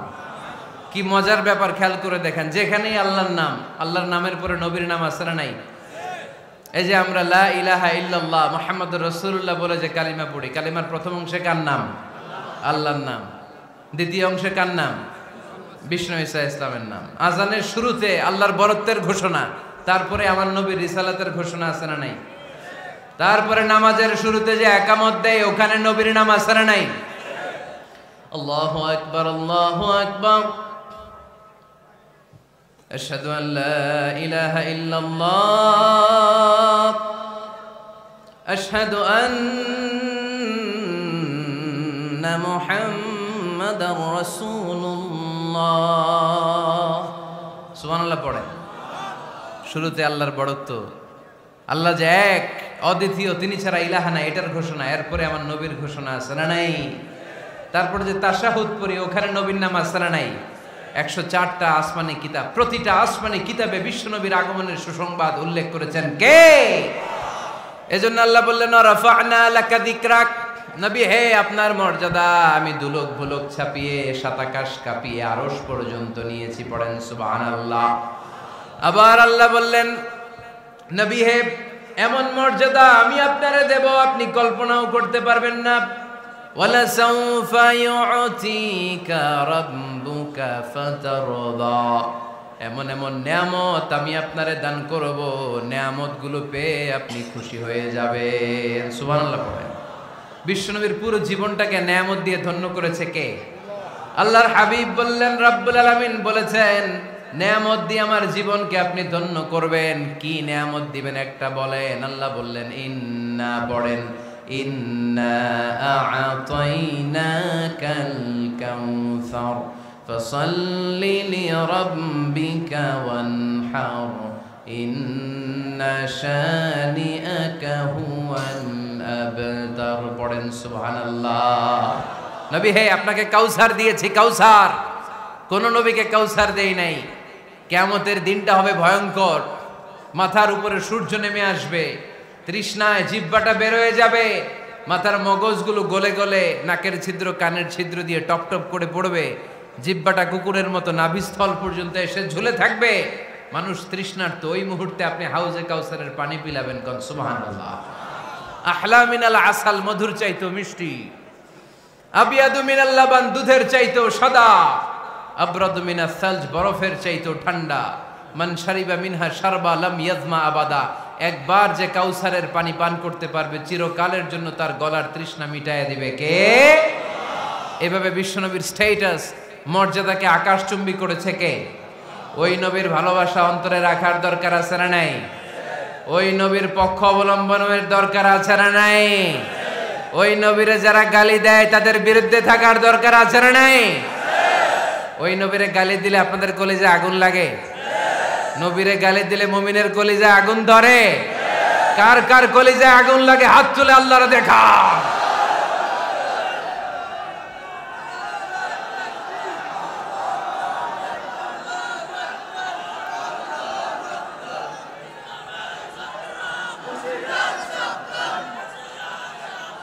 নবীর ভালোবাসার প্রতি আমাদের এই আবেগ, এই উচ্ছ্বাস, এই ভালোবাসাকে আল্লাহ কবুল করে নেক। আমরা পড়ি আমিন। আরো জোরে পড়ি আমিন। আমার নবীকে আমরা প্রমোট করব, আমার নবীকে আমরা প্রমোট করব ফেসবুকে। বিশ্বনবীর জীবনীর ব্যাপারে চমৎকার চমৎকার যত নিউজ পাওয়া যায়, খবর পাওয়া যায়, ফেসবুকে আমরা শেয়ার দিয়ে দিব। রাজি আছি না নাই? বিশ্বনবীর জীবনী পড়ব, বায়োগ্রাফি। হাত তুলে দেখান তো বিশ্বনবীর জীবনীটা শুরু থেকে শেষ পর্যন্ত একবার পড়ছেন কে কে? দেখি লক্ষ্মীপুরে। তো যেহেতু এখানে খুবই ভয়ঙ্কর, আমি দেখতে পাচ্ছি ছাদের উপরে অনেক ছেলেরা ওখানে দাঁড়িয়ে আছে, টিনের চালের উপরে, বাজারের উপরে, এইখানে দেয়ালের উপরে, ওইদিকে গাছের উপরে। এই গণজোয়ার কোরআনে, এই গণজোয়ার ইসলামে। কোন রক্তচক্ষু এই গণজোয়ারকে থামিয়ে দিতে পারবে না। আল্লাহর মেহেরবানি, প্রতিটি জেলায় জেলায় আমরা যখন প্রোগ্রামে যাই, ওই জেলার লোকদেরকে সামলাতে আমার খুব কষ্ট হয়। গত পরশু নরসিংদী জেলায় প্রোগ্রাম ছিল, জামিয়া কাসিমিয়ার প্রোগ্রামে হাজার মানুষের ধাক্কায় আমি প্রচন্ড ব্যথা পেয়েছি, যে এখনো ব্যথা লাগতেছে, এই যে বুকে হাত দিলে এখনো ব্যথা পাচ্ছি। আপনাদের অত্র এলাকার মাননীয় এমপি মহোদয়, উনি এখনই তাশরিফ আনবেন। আমাদের অত্যন্ত পরিচিত জনাব আব্দুল মতিন খসরু সাহেব, আমি আপনাদেরকে অনুরোধ করব একটু ওনাকে আসার সুযোগ করে দিবেন, একটু আসার সুযোগ করে দিবেন। এইখানে এইখানে এরকম করা যাবে না।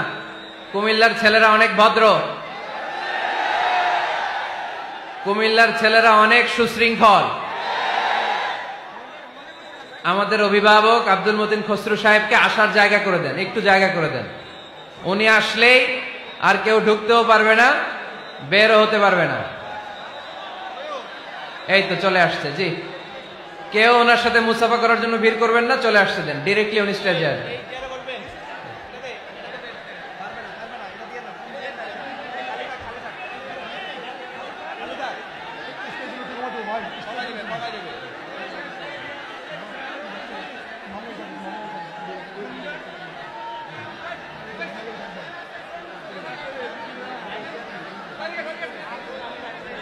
আমার প্রিয় ভাইরা, আপনারা এই যে এই জায়গাটাতে ভিড় করবেন না প্লিজ। 5টা প্রজেক্টরের ব্যবস্থা আছে, তো আপনারা মেহেরবানি করে প্রজেক্টরের ওদিকে চলে যান। ভালো আছেন? আমাদের এমপি মহোদয় চলে আসছে, আমরা পড়ি আলহামদুলিল্লাহ। আর কোনো আওয়াজ আমি শুনতে চাই না এখানে, আর কোনো আওয়াজ আমি শুনতে চাই না। কুমিল্লার ছেলেরা ভদ্র, শান্তশিষ্ট, মার্জিত। আমরা গোটা বিশ্বকে দেখায় দিতে চাই যে জায়গা হয় নাই, টিনের চালের উপর, ছাদের উপর, বাজারের উপর, গাছের উপর দাঁড়ায়ও আমরা প্রোগ্রামকে সফল করে দিয়েছি, ঠিক কিনা? তবে কোনো আওয়াজ হবে না, আওয়াজ যেটা আমি খুব অপছন্দ করি। বিশৃঙ্খলা হবে না। আওয়াজ করে উত্তর দেন, সকল প্রশংসার মালিককে, সকল ক্ষমতার উৎসকে।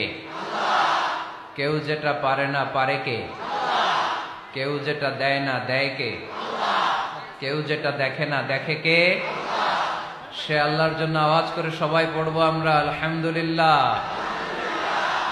সবাই পড়ছি রব্বানা লাকাল হামদ হামদান কাসীরান তাইয়িবান মুবারাকান ফীহি ইয়া রাব্বি লাকাল হামদু কামা ইয়ানবাগি লিজালালি ওয়াজহিকা ওয়া আযীমি সুলতানিকা। লাকাল হামদু বিল ঈমান, লাকাল হামদু বিল ইসলাম, লাকাল হামদু বিল কোরআন। আমরা প্রশংসা করলাম কার? সব সময় প্রশংসা করব কার? আমরা যেন বেশি বেশি আল্লাহ তাআলার প্রশংসা করতে পারি। আল্লাহ তুমি তৌফিক দাও। আর জোরে পড়ি আমিন। আপনারা সবাই শান্ত হইতে পারছেন তো? কথা বলতেছেন না তো কেউ? আর দুপুরে খাওয়া দাওয়া হয়েছে? হ্যাঁ, সেই সকালে কখন আসছেন? কখন কখন? সকাল 8টায়? আয় রে আল্লাহ, 9টাও আসছে অনেকে ফজরের পর থেকে।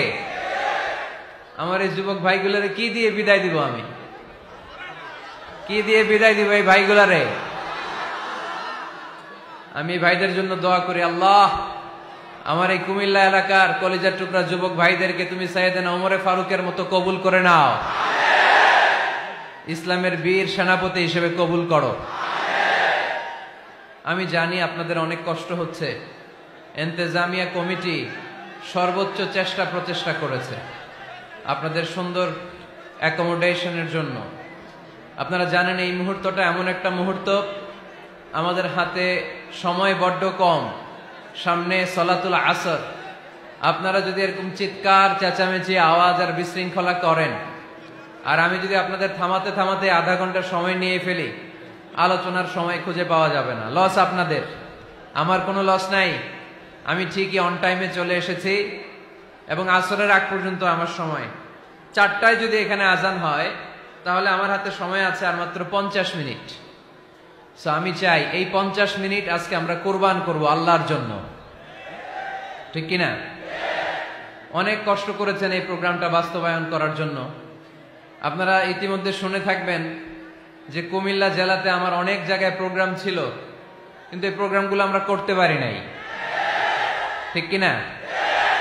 আজকে আপনাদের এই অত্র এলাকার গণমানুষের প্রিয় নেতা আব্দুল মতিন খসরু সাহেবের একান্ত তত্ত্বাবধানে এই প্রোগ্রামটা আল্লাহর মেহেরবানিতে, আল্লাহর রেজামন্দির জন্য আমরা এই প্রোগ্রামটাকে বাস্তবায়ন করতে পেরেছি, ঠিক কিনা? আমরাও ষড়যন্ত্র করি, আল্লাহও কৌশল করে। ষড়যন্ত্র টিকে না, টিকে থাকে আল্লাহর কৌশল। চিল্লায় বলেন ঠিক কিনা? ষড়যন্ত্রের বিপরীতে আমরা ষড়যন্ত্র করব না, আমরা ভালোবাসা ছড়াবো, ঠিক কিনা? আজকের এই গণজোয়ার প্রমাণ করে জিতেছে আমাদের ভালোবাসা, হেরেছে ওদের হিংসার ষড়যন্ত্র। আমরা গোটা বিশ্বকে ভালোবাসা দিয়ে জয় করতে চাই। আমাদের হৃদয়ে কারো জন্য এক ফোঁটা হিংসা নাই, এক ফোঁটা পরশ্রী কাতরতা নাই। ইসলাম আমাদেরকে হিংসা শিখায় না। তাই আজকের এই গণজোয়ার প্রমাণ করে জিতে গিয়েছে আমাদের ভালোবাসা, হেরে গেছে ওদের ষড়যন্ত্র, ঠিক কিনা? আমরা আল্লাহর দরবারে শুকরিয়া জানাই যে আল্লাহ তাআলা বহু প্রতীক্ষিত এই কুমিল্লা জেলার এই প্রোগ্রামে আমাদেরকে একত্রিত হওয়ার তৌফিক এনায়েত করেছেন। আমি দেখতে পাচ্ছি যে পেছন থেকে ধাক্কা আসার কারণে এদিকে জনস্রোত, সাগরের ঢেউ যেমনি এরকম দুলতে থাকে, এদিকে ধাক্কাধাক্কি হচ্ছে। প্রিয় ভাইয়েরা, ধাক্কাধাক্কি করবেন না। নিজ দায়িত্বে আজকে যারাই উপস্থিত হয়েছেন সবাই এই প্রোগ্রামের ভলান্টিয়ার, ঠিক কিনা? আর টিনের চালে ছাদে যারা আছো তোমরা খুব সাবধানে, আপনারা সাবধানে বসবেন যাতে পড়ে গিয়ে আহত না হয়ে যান। আমরা আর কথা বাড়াতে চাই না। আমি দেখতে চাই এই প্যান্ডেলে কোনো আওয়াজ হবে না 4টা পর্যন্ত। পিন ড্রপ সাইলেন্ট, পিন পতন নীরবতা, একেবারে পিন পতন নীরবতা। মোকাম হাফিজিয়া মাদ্রাসা ও এতিমখানা কমপ্লেক্সের উদ্যোগে হাফেজ ছাত্রদের পাগড়ি প্রদান উপলক্ষে 47তম বার্ষিক তাফসিরুল কোরআনের মাহফিল। স্থান মোকাম নিমসার, বুড়িচং, কুমিল্লা। প্রধান অতিথি জনাব আব্দুল মতিন খসরু সাহেব, এমপি, সাবেক আইনমন্ত্রী ও প্রেসিডিয়াম সদস্য, বাংলাদেশ আওয়ামী লীগ। মোহতারামের সাথে গত বছর আপনাদের কুমিল্লাতে একটি প্রোগ্রামে আমার দেখা হয়েছিল। অত্যন্ত ইসলাম প্রিয়, শরীফ লোক, ভদ্র মানুষ। এত ব্যস্ত মানুষ, ওনাদের শিডিউল পাওয়া কঠিন, তারপরেও আজকের প্রোগ্রামে এসে উনি প্রোগ্রামের রওনক, সৌন্দর্যকার বর্ধন করেছেন। আমরা এমপি সাহেবের জন্য দোয়া করি, আল্লাহ তাআলা ওনার হায়াত দারাজ করে দিন। বিশেষ অতিথি হিসেবে আছেন জনাব মোহাম্মদ আখলাক হায়দার, উপজেলা চেয়ারম্যান, বুড়িচং, কুমিল্লা। জনাব ফজলুল হক মুন্সি সাহেব, চেয়ারম্যান, 7 নং মোকাম ইউনিয়ন। কথা বলেছেন হযরত মাওলানা শাখাওয়াত বিন তাহের সাহেব, মাজহারুল ইসলাম আতিকি সাহেব, হাফিজ মাওলানা জাকির হোসেন সাহেব। আজকের প্রোগ্রামের সম্মানিত সভাপতি জনাব মোহাম্মদ আবুল হাশেম সাহেব, বিশিষ্ট ব্যবসায়ী, সমাজসেবক, মোকাম। অনেক কষ্ট করেছেন তিনি এই প্রোগ্রামের জন্য। সহসভাপতি জনাব হাজী মোহাম্মদ শফিকুল ইসলাম সাহেব, সার্বিক তত্ত্বাবধানে জনাব হাজী মোহাম্মদ আবুল হোসেন সাহেব, জনাব মনিরুল ইসলাম সাহেব। এটা কি মাহফিল পরিচালনা বাস্তবায়নে অনেক কষ্ট করেছেন জনাব মোহাম্মদ সেলিম। উনি কি সিঙ্গাপুরে থাকে? না, সাধারণ সম্পাদক। আচ্ছা আচ্ছা, ব্যবসায়ী। হাশিম ভাই। হাশেম ভাই সিঙ্গাপুর প্রবাসী, অনেক কষ্ট করেছেন। গোলাম মোস্তফা সাহেব, মাসুদ রানা সাহেব, খোরশেদ আলম সাহেব, আবুল হোসেন সাহেব, শফিকুর রহমান, সেলিম সাহেব, জামাল হোসেন সাহেব, আবুল হোসেন, আতাউল হুজুর। পুলিশ সদস্যদের মধ্যে থেকে ওসি সাহেব আসছে না? মাশাআল্লাহ মাশাআল্লাহ। কুমিল্লা জেলার ডিসি সাহেব এবং এসপি সাহেবকে আমি আন্তরিক শুভেচ্ছা জানাই। ওনারাও অনেক কষ্ট করেছেন, অনুমতি দিয়েছেন আলহামদুলিল্লাহ প্রোগ্রাম বাস্তবায়নে। কুমিল্লার যত সাংবাদিক ভাইরা এসেছেন, মিডিয়া কর্মীরা এসেছেন, থানার ওসি সাহেব থেকে শুরু করে পুলিশ সদস্যের ভাইরা যে কত কষ্ট করেছে আমাকে আনতে, যে আমি সবার জন্য প্রাণ খুলে দোয়া করি, আল্লাহ তাআলা সবার জন্য এই মাহফিলটা যেন নাজাতের ওসিলা বানায়। আরো জোরে পড়বো আমিন। আপনারা আমার কথা তো রাখতে পারেন নাই না? আওয়াজ বন্ধ হয় নাই। এই ধাক্কাধাক্কিটা থামাইতে হবে। ধাক্কাধাক্কি হলে বিশৃঙ্খলা হয়। আজকে একটা দুর্ঘটনা ঘটলে কালকে জাতীয় পত্রিকায় চলে আসবে, লক্ষ লক্ষ লোক জমা হয়, এগুলো মিডিয়া কভার করতে চায় না। দুর্ঘটনা ঘটলে ওইটা কভার করবে। আজহারের মাহফিলে হতাহত আছে না নাই?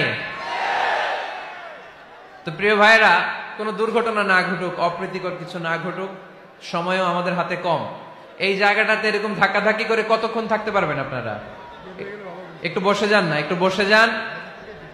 আর সুযোগ পাইলে safely exit, go to the projector স্ক্রিনের কাছে আস্তে আস্তে এক্সিট নেন, নিয়ে ওইখানে বসেন।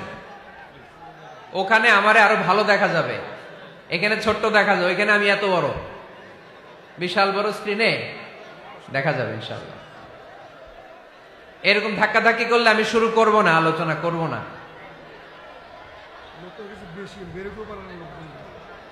এত বেশি লোক ঢুকে গেছে এই জায়গায়, বেরো হতে পারতেছে না। এই যে এইখানের যারা, আপনারা একটু আগে আসতে পারবেন? একটু, ওরা দাঁড়াতেও পারে না, ওরা দাঁড়াতেও পারতেছে না, একটু আগে আসেন, আসেন আস্তে আস্তে, ধাক্কাধাক্কি না। ভিডিও হচ্ছে, যে ক্যামেরা তোমাদের দিকে তাক করা, এইভাবে না, এইভাবে না। মাশাআল্লাহ, ধীরে সুস্থে একটু জায়গা করে দেন না, আপনারা একটু আসেন না। ওরা দাঁড়াতে পারতেছেন, আপনারা তো বসে আছেন, একটু আসেন, আসেন একটু আগে আসেন, একটু আগে আসেন।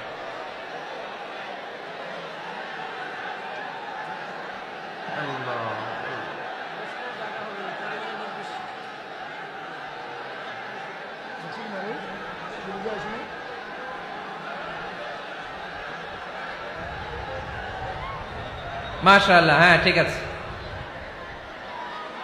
আসরের আজানের সময় হয়ে যাচ্ছে, বিদায় নেওয়ার সময় চলে আসতেছে। হ্যাঁ ঠিক আছে, বসেন বসেন বসেন বসেন বসেন। এরকম মাছ বাজার করে ফেললে তো আলোচনা করা যাবে না। মাছের বাজার হয়ে গেছে এটা, মাছের বাজার। এই যে এইখানের ভাইরা শুনতে পাচ্ছেন তো, আওয়াজ করতেছেন কেন? বসে যান না, একটু জায়গা করে দেন। হ্যাঁ ঠিক আছে, বসেন।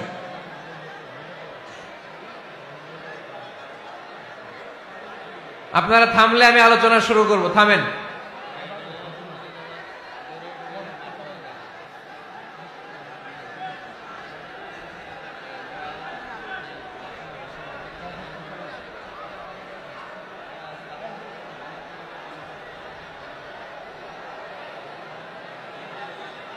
বাস, stop stop, no sound, stop, একেবারে চুপ, থামেন, আর আওয়াজ নাই। আমার দিকে তাকান, এদিকে, এদিকে তাকান, তাকিয়েছেন আমার দিকে? হ্যাঁ তাকান, একেবারে চুপ, একেবারে একেবারে চুপ। আমি বলেছি একেবারে চুপ।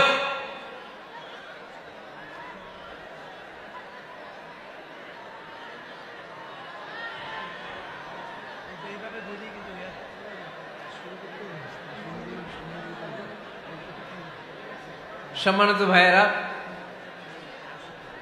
বিশৃঙ্খলা এভাবে চলতে থাকলে আমি দোয়া করে চলে যাব, একেবারে চলে যাব এখনই। দোয়া করবেন, মোনাজাত করবেন, হাত তোলেন, তাহলে চুপ, একটা আওয়াজ আমি শুনতে চাই না, নো সাউন্ড। আজকের আলোচনার বিষয় how to get closer to Allah. কি করে আমরা আল্লাহর কাছে যেতে পারি, কি করে আমরা আল্লাহর নৈকট্য পেতে পারি, কি করে আমরা আল্লাহর কাছের বান্দা হতে পারি। আমরা আল্লাহর নৈকট্য পাই, আমরা আল্লাহর ভালোবাসা পাই, আমরা আল্লাহর কাছের বান্দা হই, এটা আমরা চাই কি চাই না? আমরা সবাই চাই আল্লাহ তাআলার নৈকট্য পেতে। আল্লাহ তাআলা নিজেও বলেছেন, আমি তোমাদের খুব কাছে। আল্লাহ কাছে না দূরে?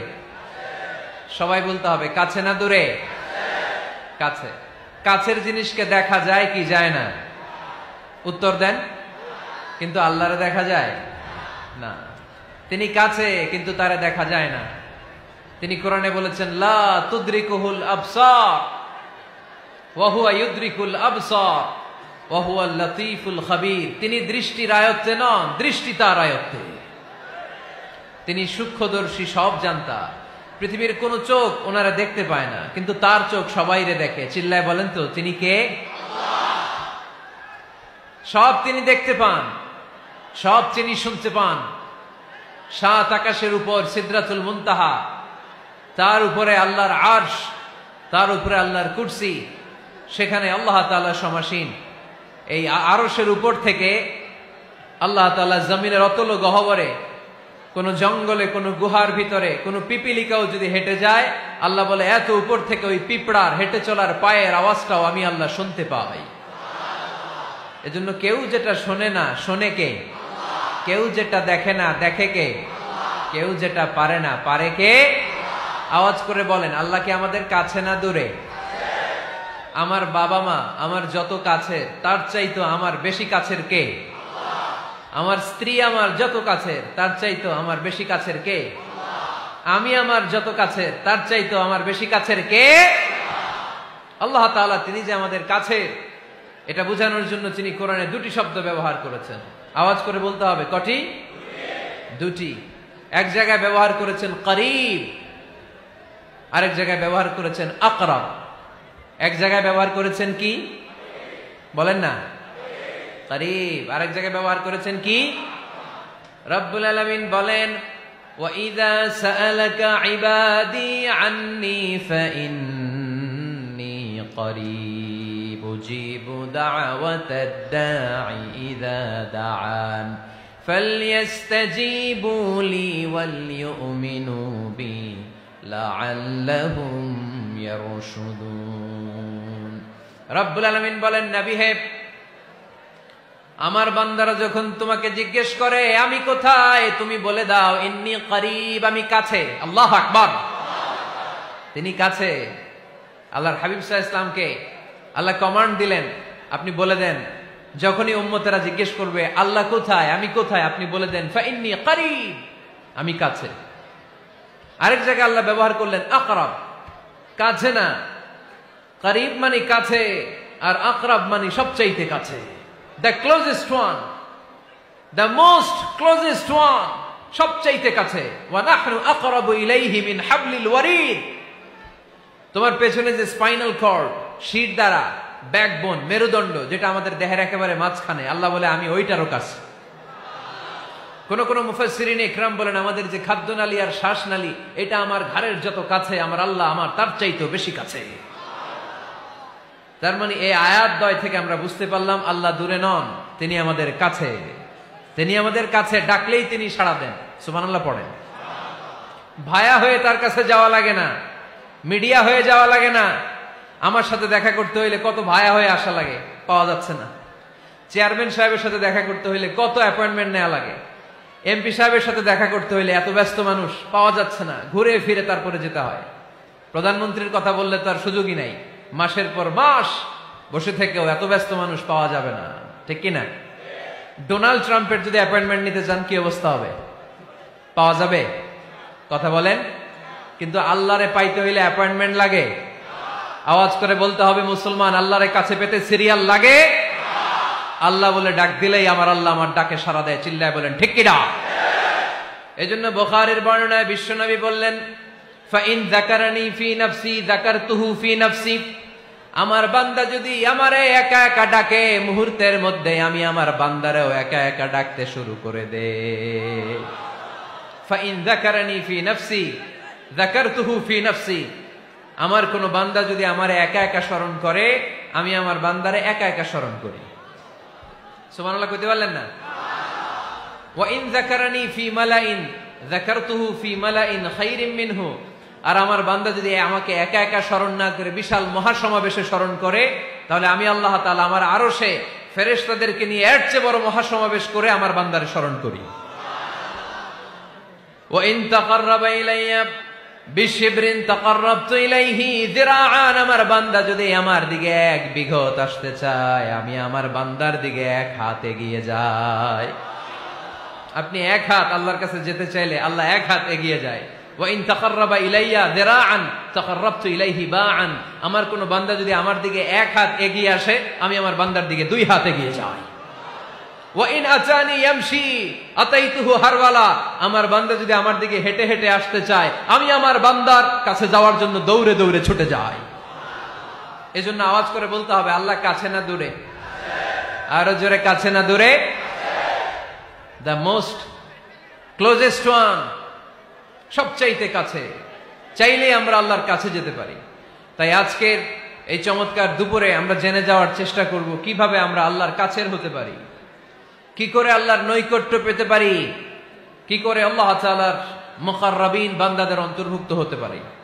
আল্লাহ আমাদের সবাইকে, এখানে উপস্থিত সবাইকে তোমার নৈকট্য প্রাপ্ত বান্দাদের অন্তর্ভুক্ত করে নাও। তোমার কাছের বান্দাদের তালিকায় আমাদের নামগুলো সেখানে তুমি তুলে নাও। আমরা যেন এমন কাজ করতে পারি যেই কাজ তোমার কাছের বান্দায় আমাদেরকে রূপান্তরিত করে। আমরা আওয়াজ করে পড়বো আমিন। তাহলে আমরা আল্লাহকে কাছে পেতে চাই, আল্লাহর নৈকট্য পেতে চাই। আমরা আজকে জেনে যেতে চাই কি কাজ করলে আল্লাহর নৈকট্য পাওয়া যায়, কি কাজ করলে আল্লাহর কাছে যাওয়া যায়। 2টা সোর্স থেকে জানবো। কয়টা সোর্স? এক হচ্ছে কোরআন, আরেক হচ্ছে সুন্নাহ। আওয়াজ করে জবাব দেন, এক হচ্ছে, আরেক হচ্ছে।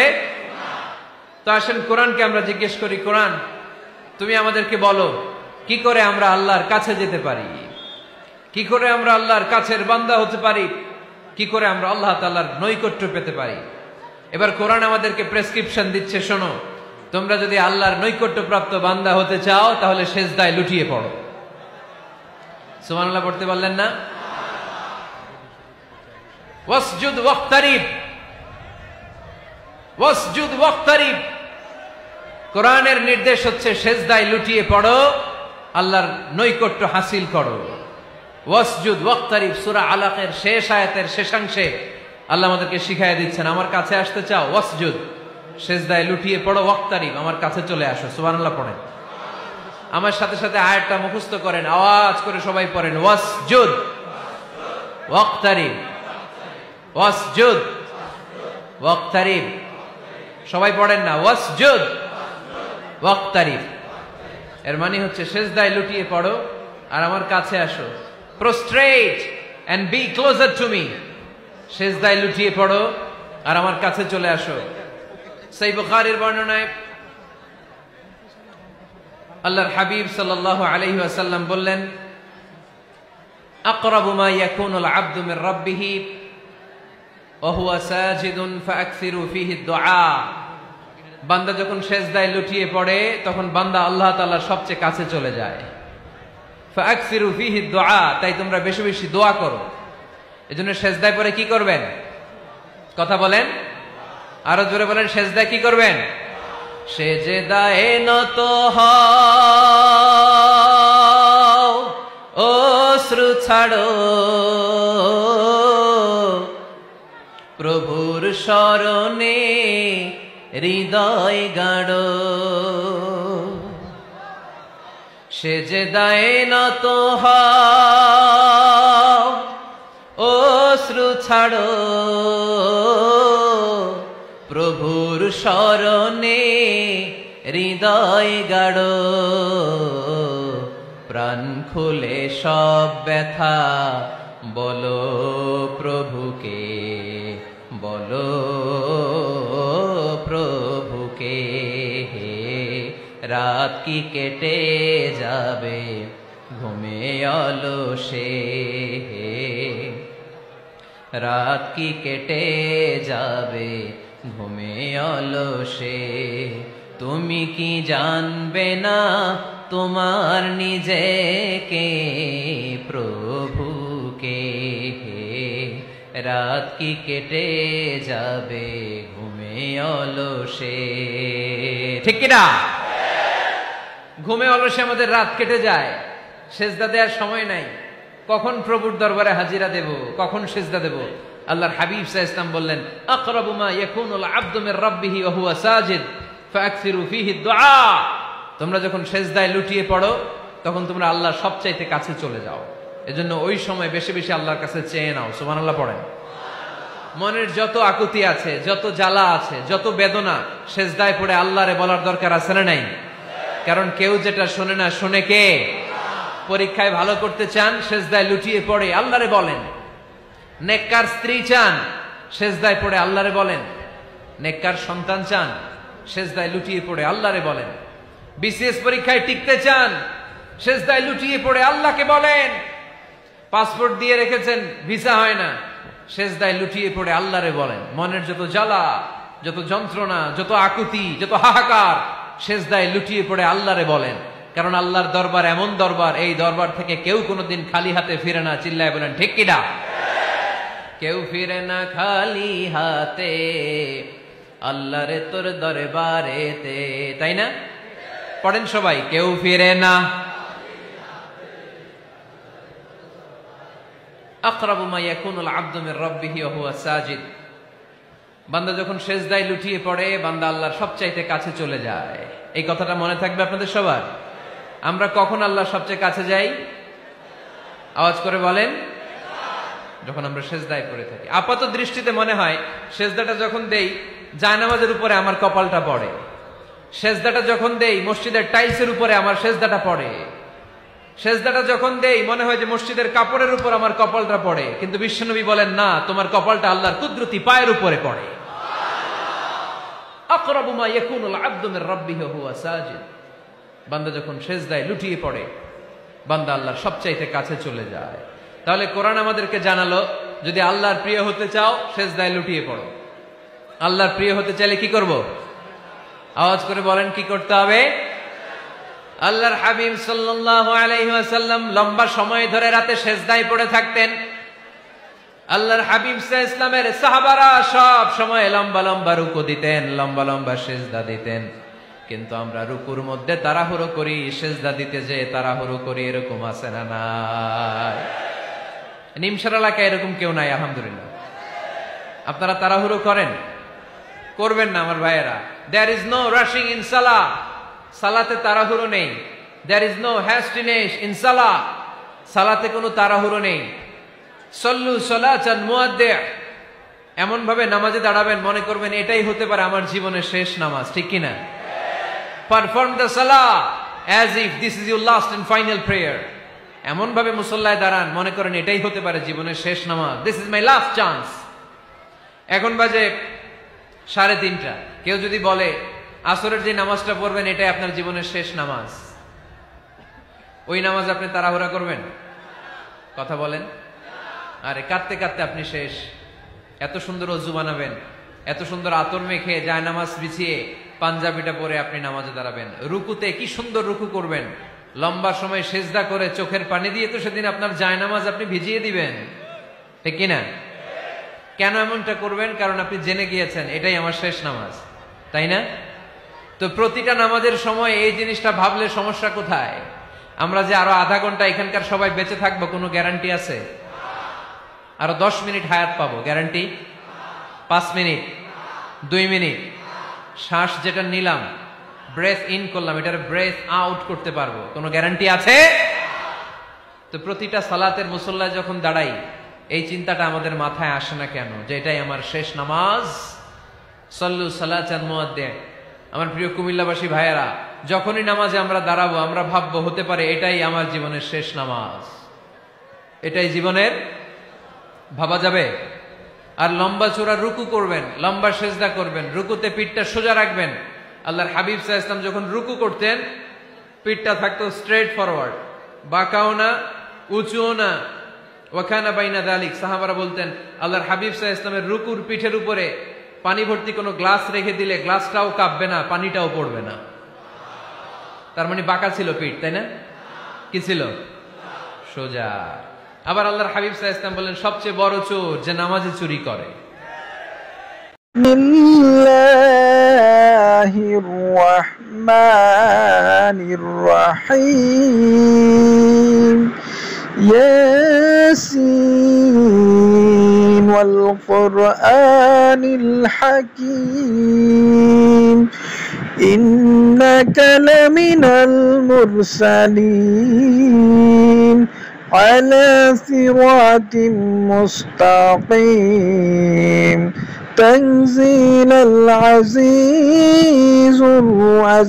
الرحيم لتنذر قوما ما أنذر آباؤهم فهم غافلون لقد حق القول على أكثرهم فهم لا يؤمنون إنا جعلنا في أعناقهم أغلالا فهي إلى الأذقان فهم مقمحون وجعلنا من بين أيديهم سدا ومن خلفهم سدا فأغشيناهم فهم لا يبصرون وسواء عليهم أأنذرتهم أم لم تنذرهم لا يؤمنون إنما تنذر من اتبع الذكر وخشي الرحمن بالغيب فبشره بمغفرة وأجر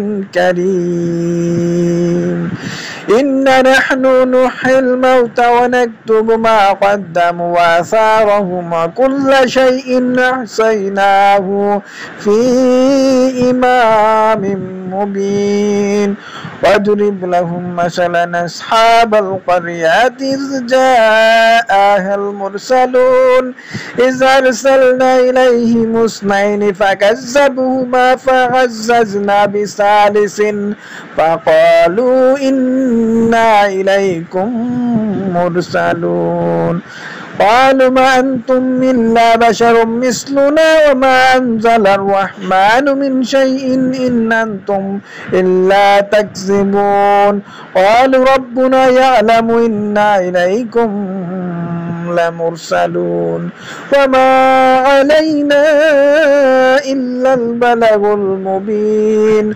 قالوا إنا تطيرنا بكم لئن لم تنتهوا لنرجمنكم ولا يمسنكم منا عذاب عليم قالوا طائركم معكم أئن ذكرتم بل أنتم قوم مسرفون وجاء من أقصى المدينة رجل يسعى قال يا قوم اتبعوا المرسلين اتبعوا من لا يسألكم أجرا وهم مهتدون وما لي لا أعبد الذي فطرني وإليه ترجعون أأتخذ من دونه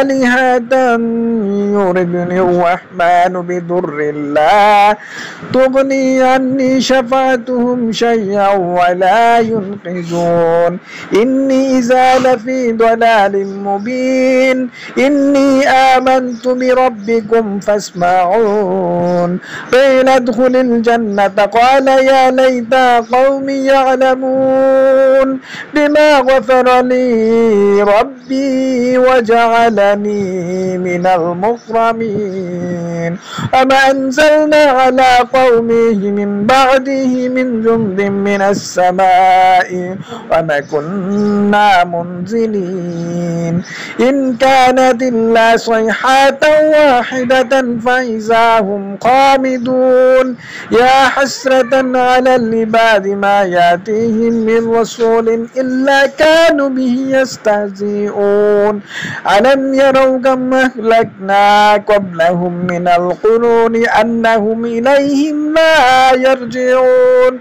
وإن كل لما جميع لدينا محضرون وآيات لهم الأرض الميتات وأحييناها وأخرجنا منها حبا فمنه يأكلون وجعلنا فيها جنات من نخيل وأعناب وفجرنا فيها من العيون ليكونوا من ثمره وما عملته أيديهم أفلا يشكرون سبحان الذي خلق الأزواج كلها مما تنبت الأرض ومن أنفسهم ومما لا يعلمون وآيات لهم الليل نسلك منهم النهار فإذا هم مظلمون.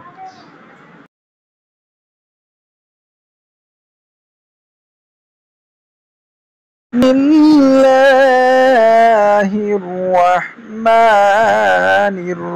الرحيم ياسين والقرآن الحكيم إنك لمن المرسلين على صراط مستقيم تنزيل العزيز الرحيم لتنذر قوما ما أنذر آباؤهم فهم غافلون لقد حق القول على أكثرهم فهم لا يؤمنون إنا جعلنا في أعناقهم أغلالا فهي إلى الأذقان فهم مقمحون وجعلنا من بين أيديهم سدا ومن خلفهم سدا فأغشيناهم فهم لا يبصرون وسواء عليهم أأنذرتهم أم لم تنذرهم لا يؤمنون إنما تنذر من اتبع الذكر وخشي الرحمن بالغيب فبشره بمغفرة وأجر كريم إنا نحن نحيي الموتى ونكتب ما قدموا وآثارهم وكل شيء أحصيناه في إمام مبين واضرب لهم مثلا أصحاب القرية إذ جاءها المرسلون إذ أرسلنا إليهم اثنين فكذبوهما فعززنا بثالث فقالوا إنا إليكم مرسلون قالوا ما أنتم إلا بشر مثلنا وما أنزل الرحمن من شيء إن أنتم إلا تكذبون قالوا ربنا يعلم إنا إليكم لمرسلون وما علينا إلا البلاغ المبين قالوا إنا تطيرنا بكم لئن لم تنتهوا لنرجمنكم ولا يمسنكم منا عذاب عليم قالوا طائركم معكم أئن ذكرتم بل أنتم قوم مسرفون وجاء من أقصى المدينة رجل يسعى قال يا قوم اتبعوا المرسلين اتبعوا من لا يسألكم أجرا وهم مهتدون وما لي لا أعبد الذي فطرني وإليه ترجعون أأتخذ من دونه آلهة يردني الرحمن بضر لا تغني عني شفاعتهم شيئا ولا ينقذون إني إذا لفي ضلال مبين إني آمنت بربكم فاسمعون قيل ادخل الجنة قال يا ليت قومي يعلمون بما غفر لي ربي وجعلني من المكرمين وما أنزلنا على قومه من بعده من جند من السماء وما كنا منزلين إن كانت إلا صيحة واحدة فإذا هم خامدون يا حسرة على العباد ما يأتيهم من رسول إلا كانوا به يستهزئون ألم يروا كم أهلكنا قبلهم من القرون أنهم إليهم لا يرجعون